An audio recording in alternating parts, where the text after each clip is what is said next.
অনেকে কি করে, কাজ শুরুই করে দিনের বেলা, ধরো দুপুর 1টা-2টার থেকে, হ্যাঁ 2টা পর্যন্ত চৈতে ঘুম দিছে, রমজান মাস, ঘুমায় ঘুমায়, আরে রোজা আছে ঘুম দিতে হবে, খুব কোনো দরকারই নাই। তোমরা যারা আমার ভিডিও দেখতেছি, ইউ আর ম্যাক্সিমাম তোমাদের বয়স 25ও হয় নাই কারো, তুমি তোমার জুয়ান কি বয়সে আসো, মানে তোমার ম্যাক্সিমাম এনার্জি লেভেল বডিতে ওরকম রোগও নাই, সো দুর্বলতার কোনো অপশন এখানে নাই। সেক্ষেত্রে তুমি তোমার দিনটাকে একটু আগে শুরু করো।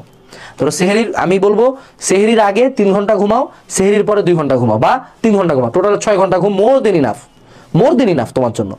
তোমার দিনের শুরুটা একটু আগে থেকে করো, ধরো 11টা থেকে করো, বা ধরো 10টা থেকে করো, বা ধরো 8টা থেকে করো, যা করো আগায় করো, অথবা 8টা থেকে করো, যে যার জন্য। আমি এক্সাক্ট কখন উঠবা এটা আমি নির্ধারণ করতে পারি না, কিন্তু দিনের শুরুটা যখন তুমি আগায় করবা, দেখো 2টার দিকে তুমি দিনের শুরু করছো, মোটামুটি 4টা থেকেই রোজা ধরা শুরু হবে, ইফতারি শুরু হবে, দোয়া পড়তে হবে, টেবিলে বসবো ফ্যামিলি সহ সবাই অলোকে, তো ওই টাইমে তো আর পড়া হবে না।